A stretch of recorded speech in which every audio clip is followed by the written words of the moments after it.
Live from the International Bowling Hall of Fame and Museum in Arlington, Texas, the Professional Bowlers Association is proud to present the USA versus the World Captains match. Today, USA's E.J. Tackett faces Australia's Jason Belmonte in a head-to-head match on a vintage pair of wooden lanes.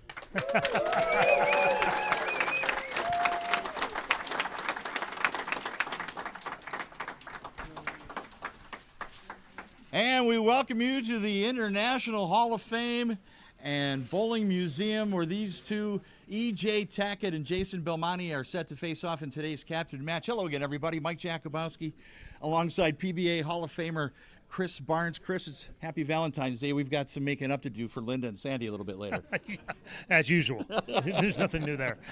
We've got an exciting afternoon of bowling for you today. Chris, you can't help it. When you walk into this building, you can just feel the history of the sport of bowling. And now we get to compete here today. The past meets the present. It's impossible not to be inspired as you walk through these halls and see the players and the memories and moments that today's tour was built on. Well, today we get to see the two pillars that the next generation is going to build on. And we're competing today at the start of the 2026 PBA Tour, Chris. Traditional singles competition getting underway with the PBA Players Championship. We have doubles competition to look forward to today. The focus is on team in this captain's match. We'll determine privileges coming up for the USA versus the World telecast in April. So there is something to bowl for here today. For sure. Lane choice and those kind of things really mean a lot for momentum and that kind of thing. And obviously that team aspect is a much different thing. Chris, representing your country is a bit different than playing for money. Yeah, when you win on as an individual, mostly you're happy for you and maybe one or two other if you're lucky. But winning as a team is one of the most gratifying things that happens in our sport. And so this is an opportunity to play with friends and the camaraderie and those relationships. I think they really matter in a team aspect. And for the team and the team captains, the weight of responsibility is upon these two men. Sure, you set the tone, you are the leader, you set lineups, and again, how those players perform and how you make them feel and how comfortable you can make them feel has a lot to do with how they perform in the clutch. The atmosphere, the players, the room. It's a vintage pair of lanes. What did you see when you walk in here? The first thing that's obvious, there's no dots. There's no markings on the lanes at all. No dots on the approach, on the lanes, no arrows. And then you have those pin setters down there. No mechanical pin setters. We do have a pin boy. The commissioner's son, Roy Clark's back there. He borrowed his father's hat. He's dressed for the occasion. It's all set to go. Rory, you look fantastic. And I'm going to turn it over now to the commissioner of the PBA Tour, Tom Clark, who's going to conduct our coin toss. All right, thank you, Mike. Thanks, everybody, for being here. You ready for a big match? All right, we have two of the greatest bowlers that have ever lived here, and one representing the world, 7-time PBA Player of the Year, Jason Belmonte, representing the USA from Indiana, 4-time and 3-time defending PBA Player of the Year award winner, E.J. Tackett. This is an important match because the U.S. versus the World final match will be April 4th live on CBS. And for that match, the winner of this captain's match will be able to decide lane choice and order of play, and both will be critical for their team's success. So the winner of this match, this means something right now. Now, to go first today, or to choose lane choice today, we're going to flip this coin. It's a beautiful Hall of Fame coin. 60th anniversary of the PBA is heads. Tails is the International Bowling Museum and Hall of Fame logo. Belmo as the world captain and the defending champion. You'll call it in the air. All right? Here we go.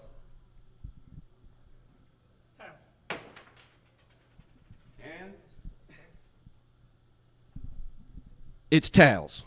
All right, so you decide who's going to start. Yeah, okay, so I suppose, I don't know. I don't want to finish on the left lane, so I guess I'm going to start on the left lane, so I'll go first, and then EJ can finish first. All right, you heard it. Let's have a great match, guys. All right.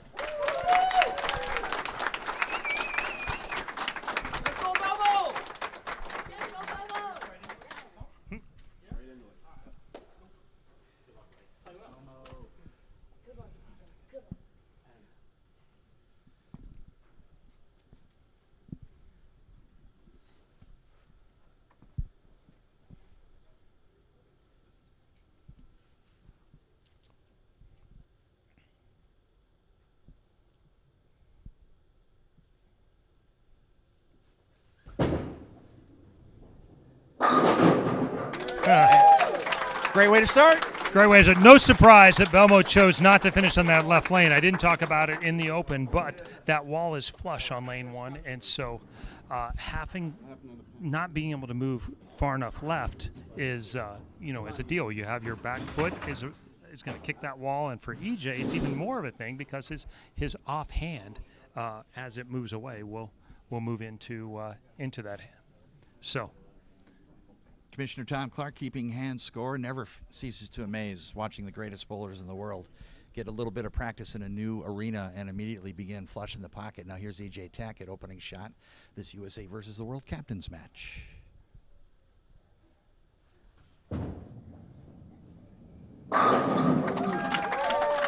Bang, bang. Bang, bang.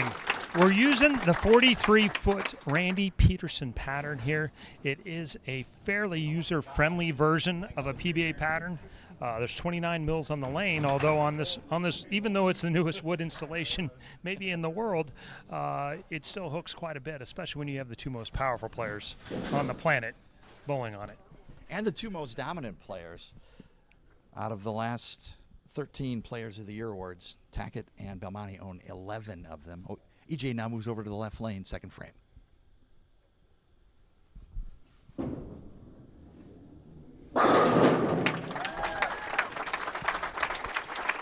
Pretty good start. You got it much difference between these two? Well, in practice, I was playing them a little bit different. Obviously, you got to play the left lane a little bit straighter. And I was playing a little bit more normal in right lane. But in the middle of practice, I was like, you know what? Why don't I just play both of them the same? And obviously, there's no dots, there's no arrows here. So I'm just sitting up there with some feel. I think I'm playing them the same. I'm trying to. But it seemed to have worked out the first 2 shots. So I'm going to try to keep doing the same thing for 8 more frames. Successful so far. Belmo first crack at the right lane. Once again, no dots, no arrows. Jason finding his footing. Second frame.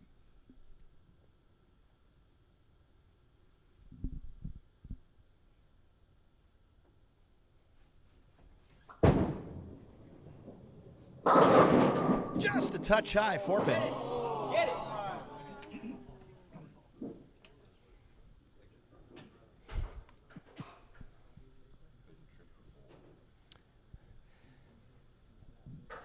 These players mostly got shadow practice. They got a few shots with the pins up there. And as you know, the aesthetics here with the lower ceiling, the lanes look, they just have a little different look to them. It actually looks really long down there sometimes with this really compact set.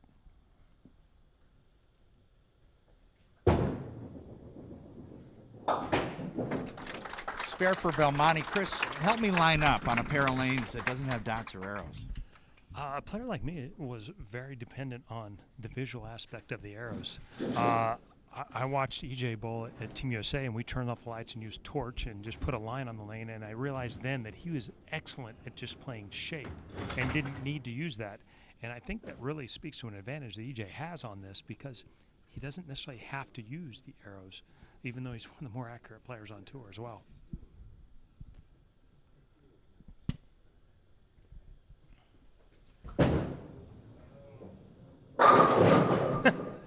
Wow. 10-pin. Yeah, this left lane is actually more of a problem for Belmonte as he's a little slower speed in general, and so his speed to rev rate ratio is higher than EJ's, even though EJ's rev rate at times can be as high or even higher. His ability to play a little straighter allows him to stay away from that wall more than Belmonte.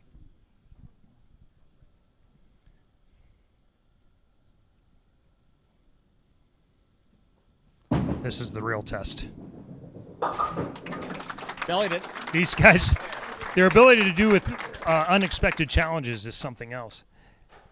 What are you using out there to really focus on a target and get your lines right?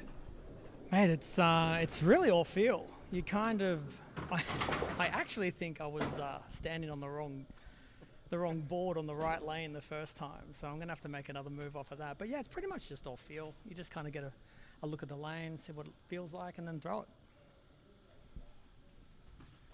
If you ask Clark for a Sharpie, so you can just make some marks on, put some dots on. Yeah, well, I'm maybe not a Sharpie. Can we get like a pencil, maybe? I don't want to leave a mark here.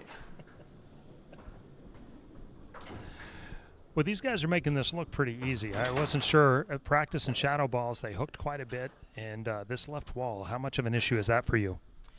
Yeah, I think with the equipment that I brought here, going a little straighter is a little hard. It's, you know, not knowing what we were bowling on, not knowing what the surface was really going to be. So that left lane is going to just cause you a little bit of issues for me because I kick my leg out so much. But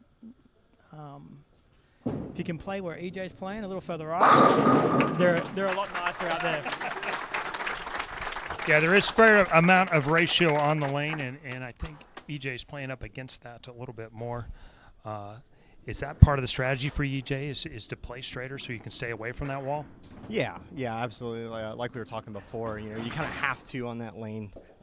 Just that way, when you're getting into the line, you can still kick your leg a little bit normally. So, you know, I'm just backing the hand out of it a little bit, just trying to stay behind it, keep the ball in front of me. And like I said, I'm doing that on both lanes so I can just continue to do the same thing on both of them. Front four already off to a pretty big lead. Belmonte with his third 9 count in a row.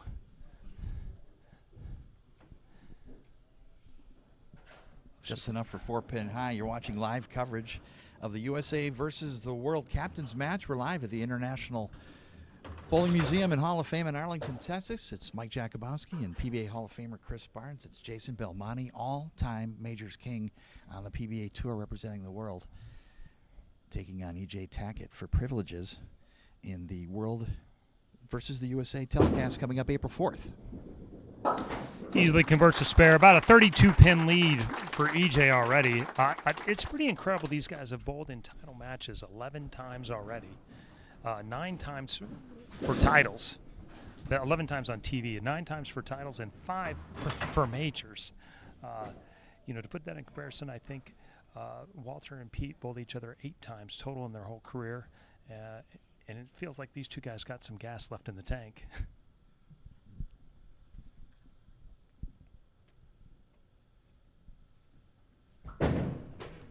Beer frame for Belmo, sticks the landing and sticks the strike.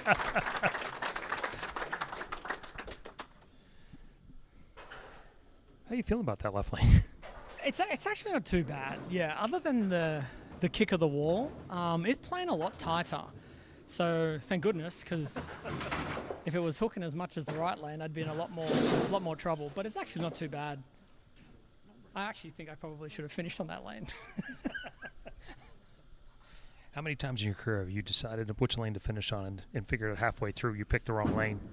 Probably 90% of the time. It happens even to the best in the world. Those few practice shots before the show don't always tell you the whole story. Front 5 now for EJ, obviously possible 300. Belmonte still with a possible 258 left. 42-pin lead.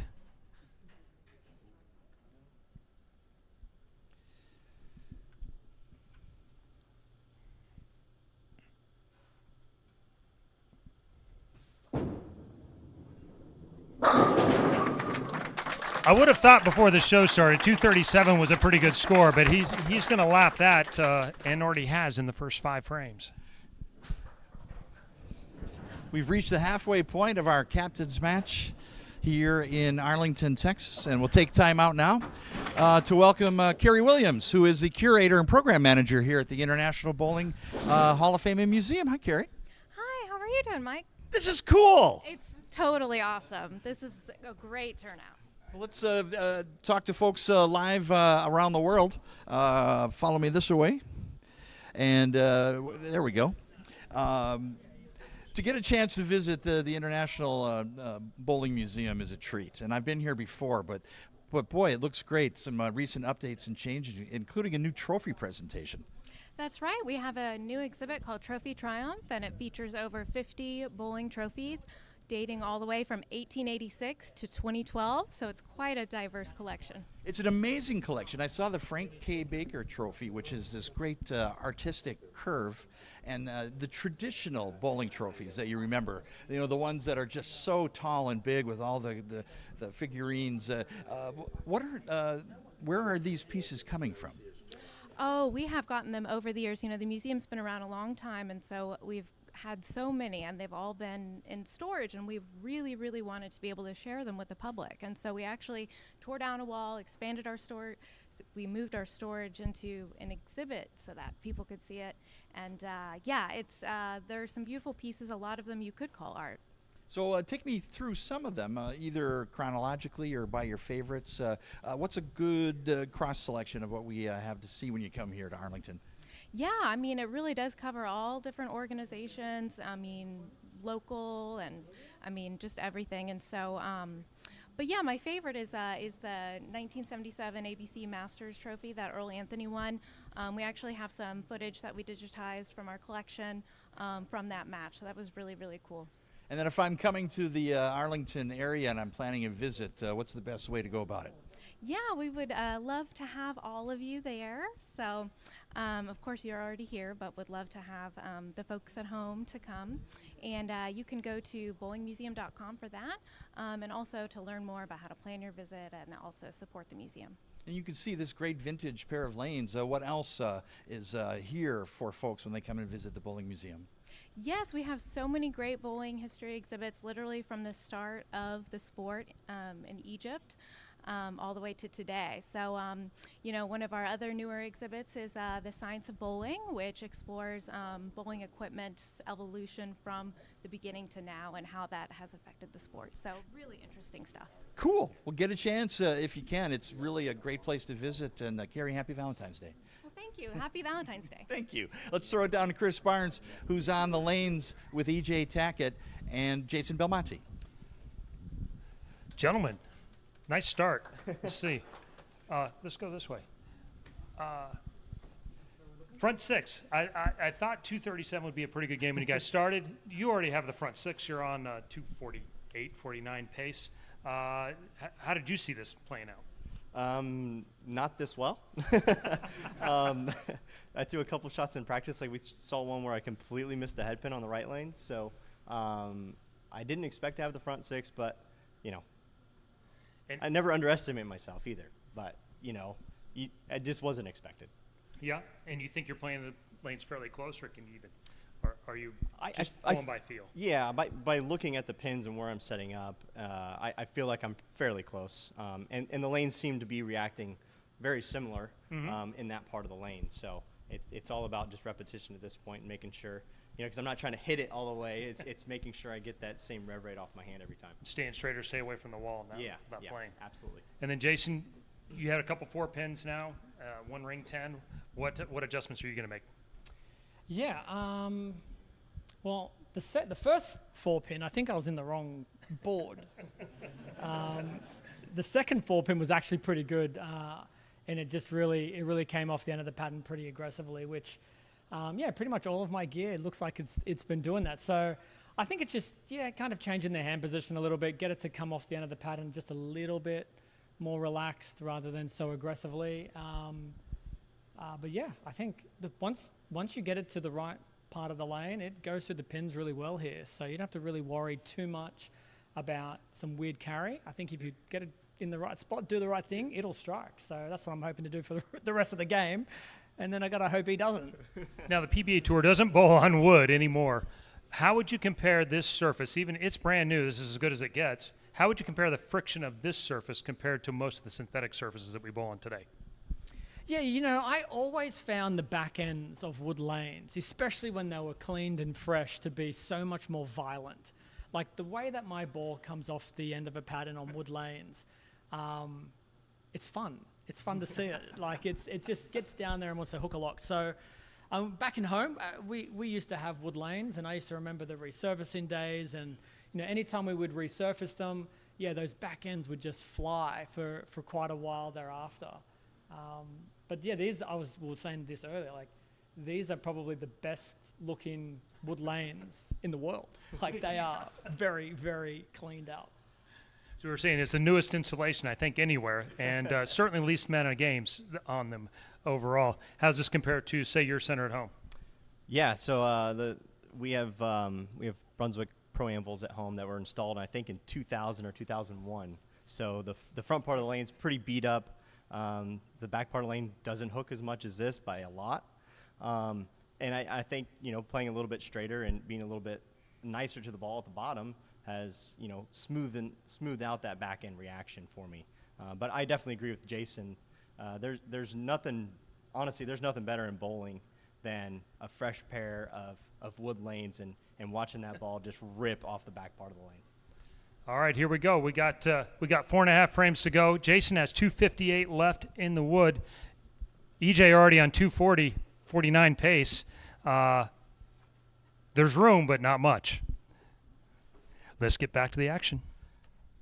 Yeah, the back half of our USA versus the World Captains match. We're live in Arlington, Texas. Jason Belmonte working on a strike, 6th frame.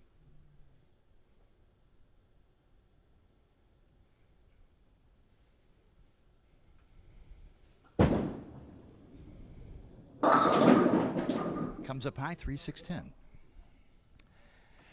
Well, 50 years in, the first shot out of that commercial break is still maybe the hardest shot to throw. Sometimes history repeats itself. It's just, even someone as experienced as Jason, who's been on, I think 60 shows, give or take, I think 57 shows. It's still hard to get back into the same spot. And this right lane does hook more for him. Good cover. Just talking about the dominance of these two players as we recognize the history here at the International Bowling Hall of Fame and Museum. These guys own 11 of the last 13 Player of the Year awards, and it matches up with trends we've seen over the years. Yeah, there's eras that match up with that. I think you have the stats on all that. Between 1974 and 1984, 10 of 11 Players of the Year went to either Earl Anthony or Mark Roth. And then in the decade 1993 to 2003, 9 of 11 Players of the Year went to Walter Ray Williams Jr., Norm Duke, or Parker Bone III. So that sets up 3 distinct eras of player dominance and a resurgence of that era as these two greats go head-to-head here today. Yeah, and Jason put on a 10-year run where he got 7 out of 9, I think, or 7 out of 10, and now EJ's 3 in a row. What seemed impossible not so long ago, EJ is threatening to, even within, back-ending Jason's era with a similar amount of dominance.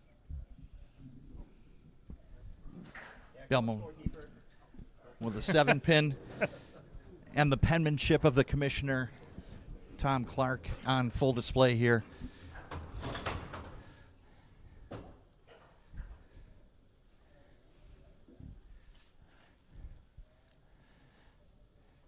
And really, as you watch Jason's approach, a normal approach on the left lane where he walks left 5 or 6 boards with the first step and then again with the third step is really kind of cut off on this left lane and doesn't allow him to do some of the things that's allowing him to become where he can really clear room for that two-handed release back.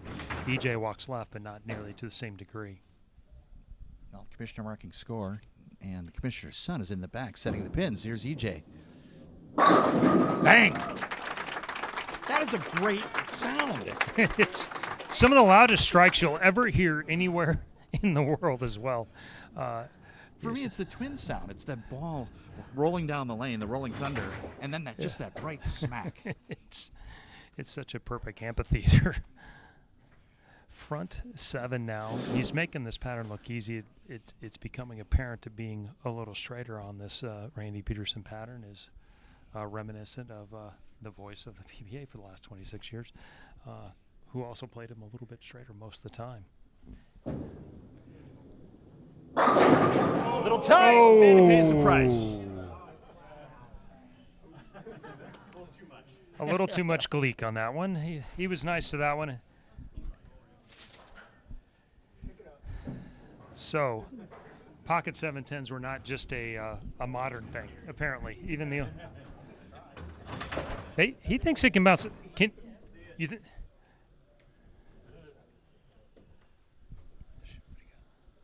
Yeah, he's gonna make it. Next. Just what'd you think there? I missed it at the bottom. I made it 7 shots in a row, doing something that I'm just not that great at. So that's a pretty good win for me. Just for reference, he missed it at the bottom with 500 RPMs. 450.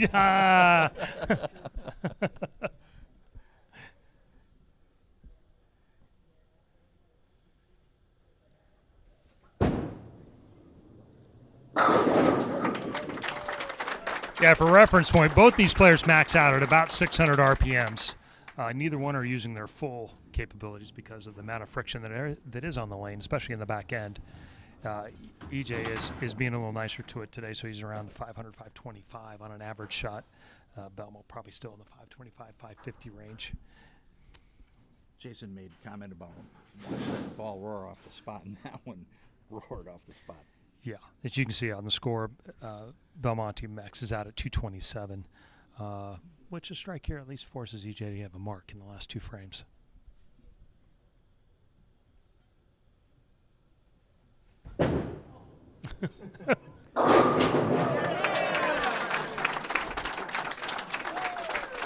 Is that easily the most comfortable that you've been? This is my A game right now. This is, I've been spending all off season working with a wall next to me, as you can see. You did stick the landing for what it's worth. I thought you did a nice job saving it, and there we go.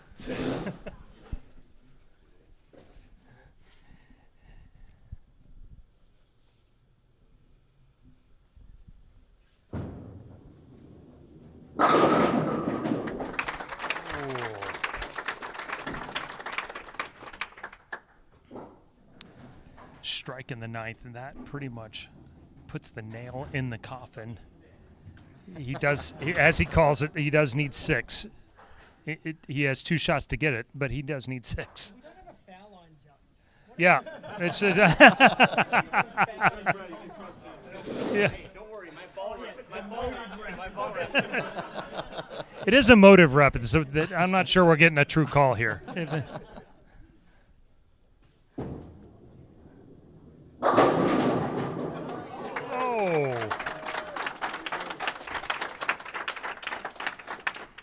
To be fair, I think Rory kicked that one from the back. Watch how late this one falls.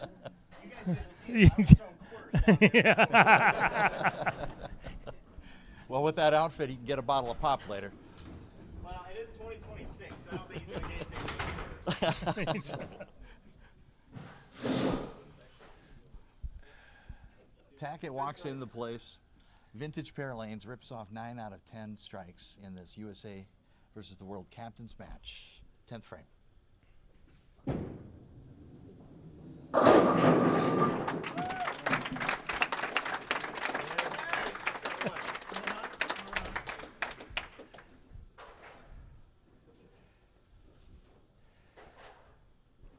Got to say, you guys did a pretty nice job of hiding this. I did not see 260 sitting out there watching warm-ups. I didn't either.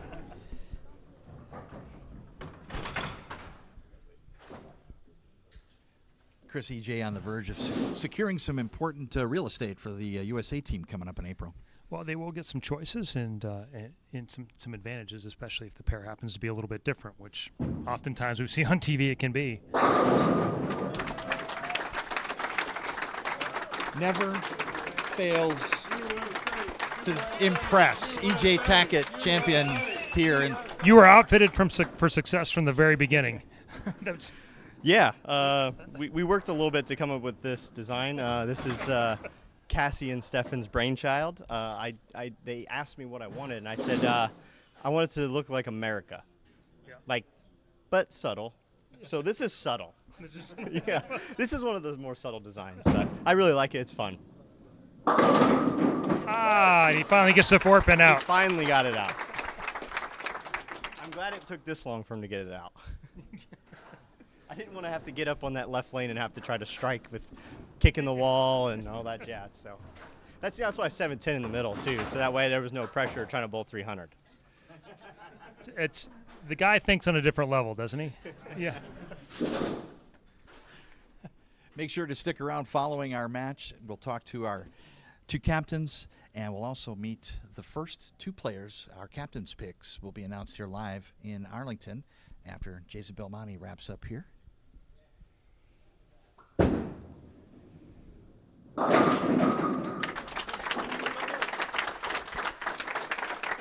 This is the second exhibition match you guys have bowled against each other. Is that right? I'm not sure. Have we ever? You did the Super Slam, maybe. Oh, the Super Slam. Yeah. Jason won that one. I would definitely trade. that one paid a touch more than this Just a one. little bit. Yeah. Well, you even up the record, though, at least on paper. Okay. Well, And, that sounds fun. Oh, we're not counting this. I wasn't counting it. I'm just going with what the media is telling me. I'm sorry, Jason. I didn't realize you were listening. We were so far away. Yeah, well, I played the PlayStation, and I've been.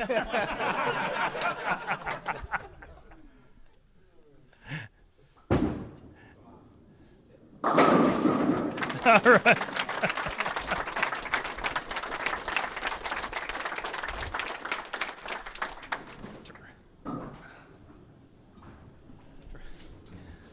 Final score 266-227. What were the biggest challenges for you on this lane?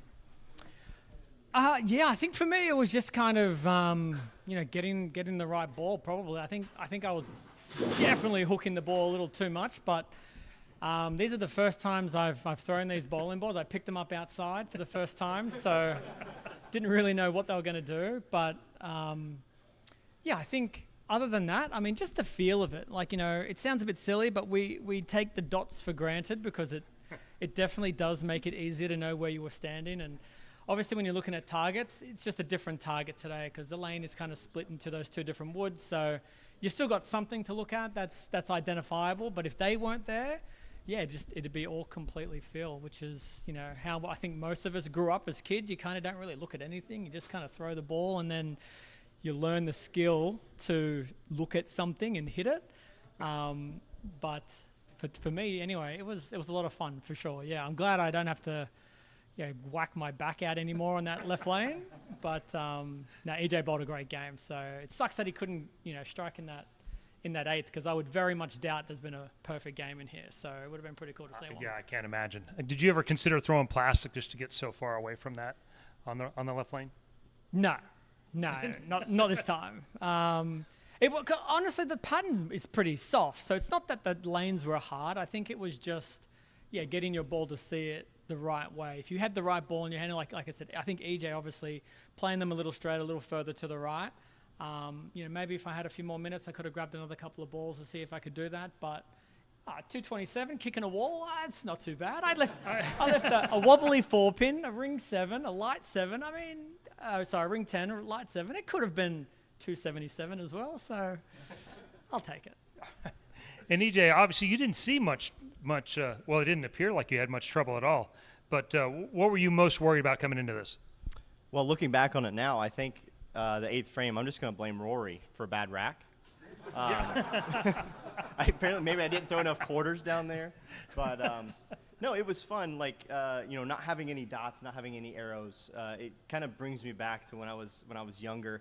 In my teens in the bowling center, I would stay late at night. I would turn every light off in the bowling center, and the only light that would be on would be pin deck light. So I made a lot of adjustments and did a lot of things based purely off of what my ball did going through the pins. So in this instance, I kind of reflected back on my younger days and just got up there and bowled, 100% from feel, which pretty much what I do most of the time anyway, but it was fun to kind of revert back to those teen years. That's fascinating. Do you recommend that for players growing up today to do things like that where you're not using the arrows, or if you can turn the lights off, which doesn't happen much, but do you recommend maybe spotting a spot further down the lane or just not using those at all?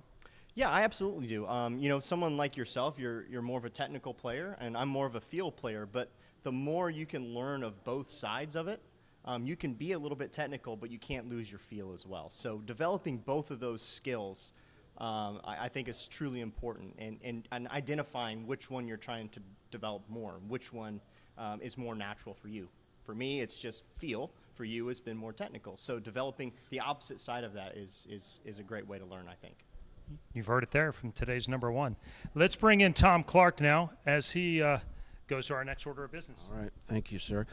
Great match, guys, and very entertaining to watch. And I know you're looking forward to the 2026 season.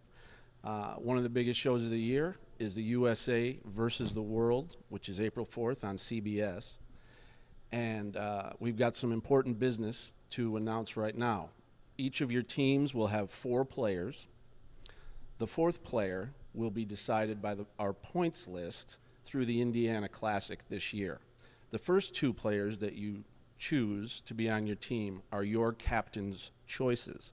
So defending champion Jason Belmonte, if you could announce your first 2 players on your team. Yeah, I think it won't be too much of a surprise of whom I'm going. I think these 2 gentlemen are arguably the 2 greatest international players ever produced. So I'm going to take Jesper Svensson and Dominic Barrett. Jesper Svensson and Dom Barrett. Jesper from Sweden, Dom from England. They're both here and ready to bowl this season too. Great choices. Okay, EJ, representing the USA, your 2 captain's picks. Yeah, so this was a really, really hard decision to make. Obviously, there's so many great players. I have such a large pool to choose from. But my first one is going to be someone that, not really a breakout player, but got his way back last year, and that's going to be Andrew Anderson. And my second player is someone that's new on the scene, won his first major championship last year, Ethan Fiore. Wow, great mixture of players. Ethan Fiore and Andrew Anderson join Team USA. We'll find out the 4th members of your team as they bowl for it this season. Thank you once again, guys, for an incredible match. Thank you to the Hall of Fame, all the fans that showed up.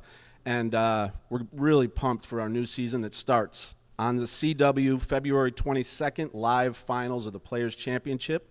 All week long, you'll be at Bolero Euless, and all the fans can watch on Bowl TV, every shot start to finish.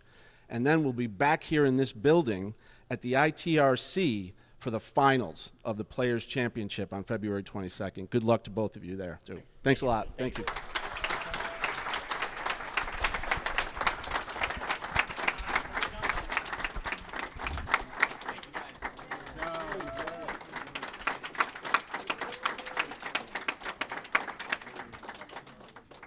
As we wrap things up here on this Valentine's Day, our captains, Chris, have picked their 2 choices. Your thoughts on both the world and the USA's choices? Well, Jason's are not terribly surprising. Jesper's been the most dominant left-hander over the last basically decade.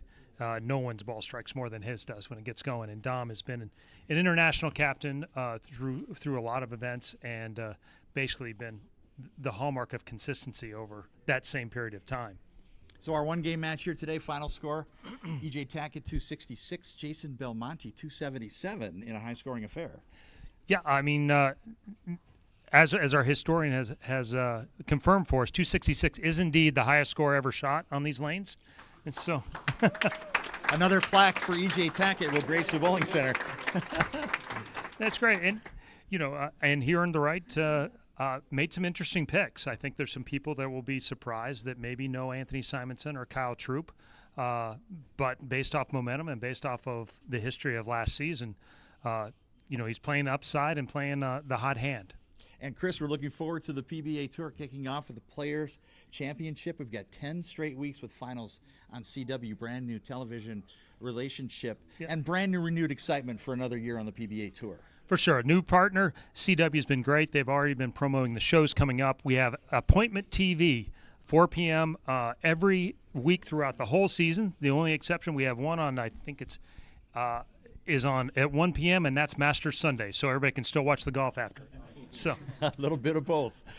Chris Barnes, oh, what a pleasure to watch bowling with you on Sunday afternoon. Big thanks to everybody here at the International Bowling Museum and Hall of Fame, and everybody here. Thank you for being here today, and happy Valentine's Day. Get out and throw the ball this week. Enjoy the great sport of bowling with family and friends. For Hall of Famer Chris Barnes, for producer Jeff Goodger, and for Phil Brylow on technical support, I'm Mike Jakubowski. A pleasant good afternoon. Enjoy the rest of your day. And thank you for watching the PBA YouTube channel live in Arlington, Texas. Good afternoon.